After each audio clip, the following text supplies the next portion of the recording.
I know we've talked about dysfunctional teams here before, but what idiot looked at the idea to put master criminals in charge of delicate government operations and said, "Yes, I have confidence in this"?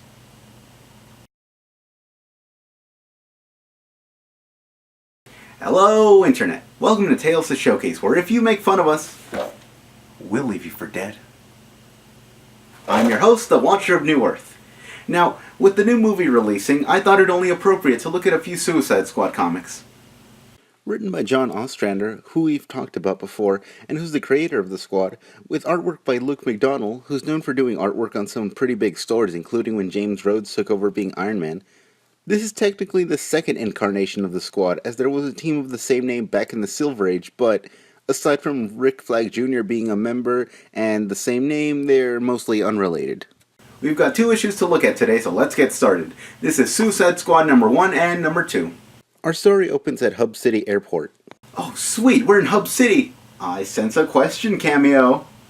At the airport, there are 2 men dressed almost identically. How embarrassing, I hate when that happens. After glaring at each other for a moment, one of them leaves his bag and a device on the floor and storms off to change. A little ways away, a governor and a mayor watch as Air Force One is landing and begin to bicker about who gets to greet the president first. I want to say hi first. No, I've been writing about this all week in my diary. I'm saying hi first. Oh, you're mean. But just as the president touches down, one of the men from before whispers into a tiny communicator and suddenly a portal opens and out pops a caveman and...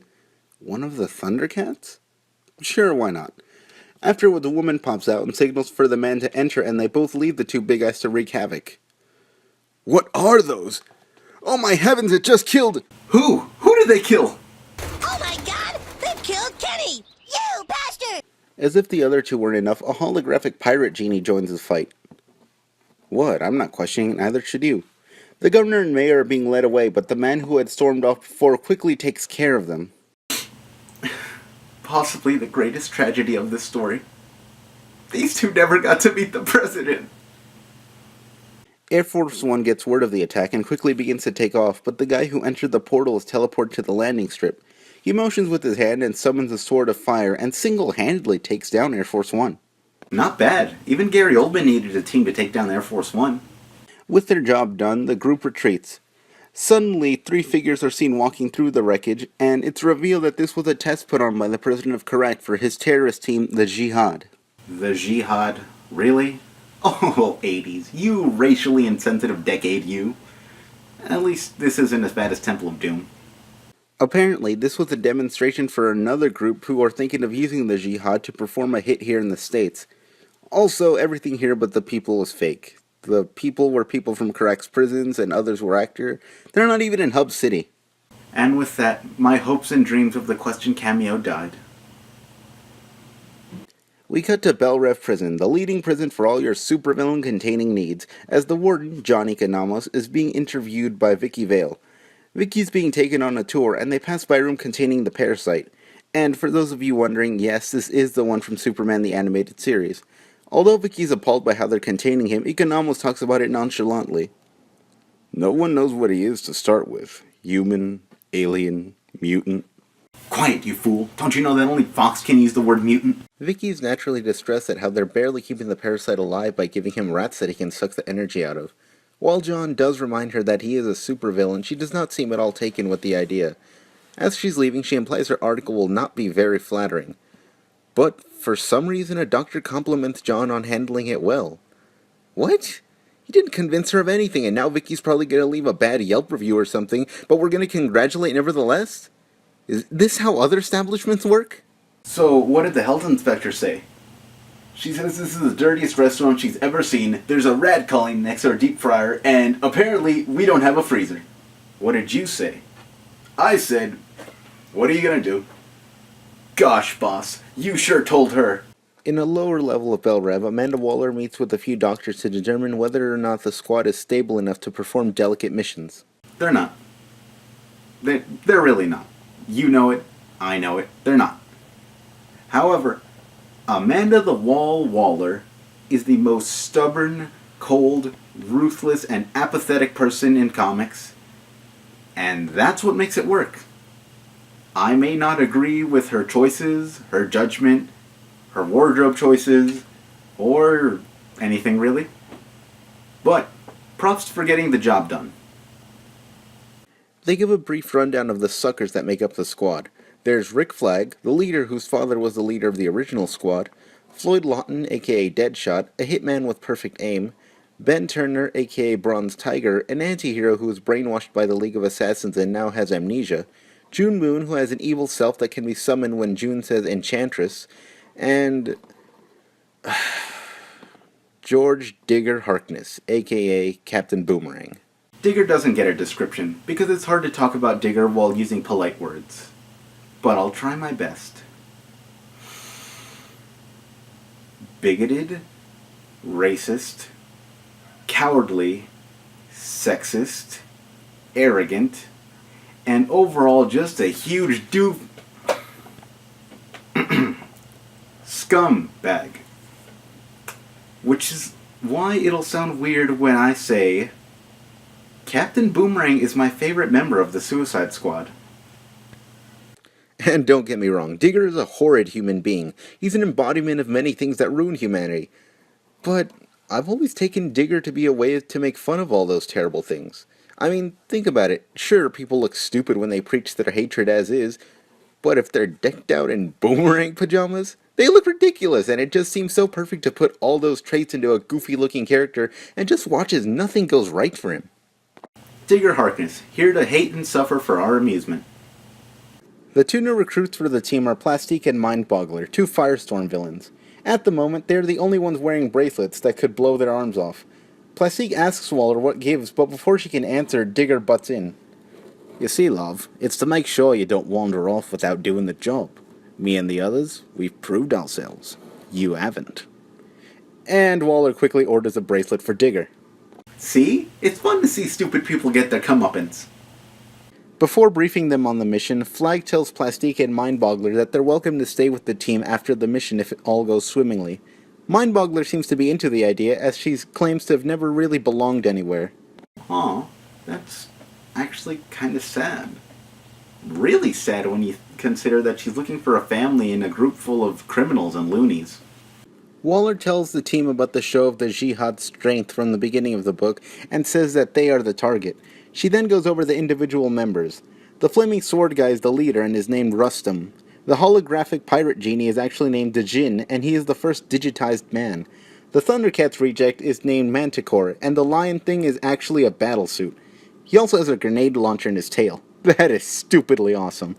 The caveman-looking guy is named Jackalai, and he's a speedster. The portal girl goes by Chimera, and the last guy is Ravan, whose religion supports murder. Jeez, this comic really feels the need to introduce everyone, doesn't it? I mean, that's 12 characters I've talked about in length already. I hope you were taking notes, I'm not going to repeat myself. The last two people Waller mentions are the president of Karak and Mushtaq, who both seem to be behind this. She then shows the Jihad base of Jotunheim. Jotunheim? That's one of the 9 realms. It's a sign! Thor will save us! What is this still doing here? With the plan set, the squad prepares to leave. However, trouble starts right out of the gate. Throughout the meeting, Digger had been making advances towards Plastique, but since she turned him down, he has now settled for mocking her due to her rather embarrassing defeats at the hands of Firestorm and Captain Atom. However, Mindboggler's had enough and uses her mind powers to show Digger his fears, which actually turns out to be that he fears superheroes treating him like a joke. If he's really afraid of that, you'd think that he'd redo his wardrobe. Digger naturally attempts to retaliate, but Tiger and Flag quickly break it up. Tiger voices his concerns, but Flag simply says that it could have been worse. And probably will be. That's the spirit, champ. The next issue begins with the team waiting for their contact a little ways away from the Jihad base. It actually turns out to be Chimera, as she's been undercover for Waller and was never actually part of the Jihad. Apparently in the States she goes by Nightshade, and the first thing she does is slap Flag across the face.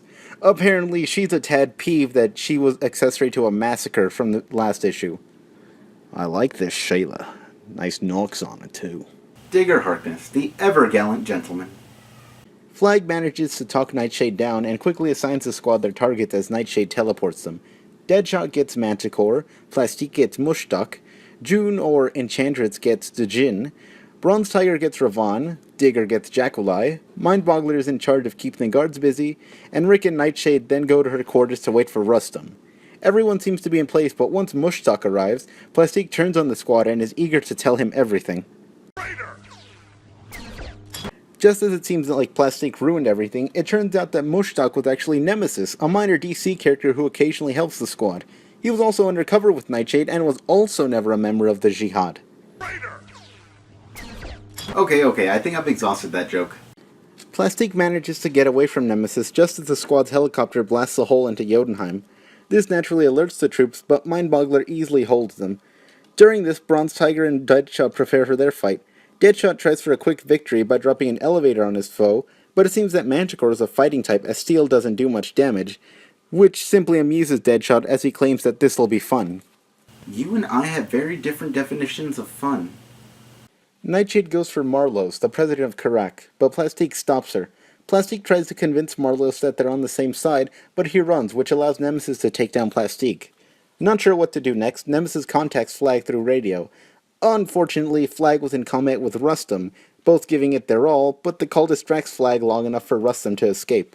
Well, great, that's 2 escapees that are Plastique's fault. Lousy Firestorm villains can't do anything right. Speaking of not doing anything right, Digger confronts Jackalai. G'day, Captain Boomerang's the name? He is why. Yes, he feels the need to throw boomerangs to solidify why he's called Captain Boomerang. Never mind the fact that he's literally covered head to toe in boomerangs.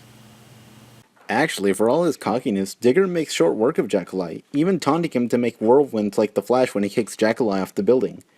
Needless to say, Jackalai does not succeed. Well, it wasn't anything noble, but at least he proved he could do something right. Elsewhere, Bronze Tiger ends his battle with Ravon by crippling him. However, when Tiger refuses to kill him, Ravon is enraged and vows revenge, despite the fact that he no longer has the ability to use his arms or legs. Yellow bastards! Come back here and take what's coming to you! I'll bite your legs off! Deadshot and Enchantress have more of a struggle, but are able to best their respective opponents. With the mission wrapping up, Digger is sent to get Mindboggler. However, once he gets there, Rustum sneaks up behind her. Digger instinctively reaches for a boomerang, but then remembers what Mindboggler did to her, and in one of the more infamous moments of the scene, opts to let her die. Yes, not even in a group of outsiders could Mindboggler find a home. There's no joke there, that's downright depressing. Moving on. And with that, the comic ends, with the squad barely escaping and Rustum and Marlos saying they will rebuild somehow. And that was Suicide Squad number 1 and number 2. And by God, these comics are sensational. Although the first issue was heavy on exposition, as a whole, these 2 books combine to make one hell of a story. The writing is fantastic and lays the groundwork for the characters. The art is fantastic and is great at showing action and suspense. Overall, a solid start to a stunning series of Suicide Squad stories. As always, thank you for joining me, and I'll see you next time. This is the Watcher of New Earth, signing off.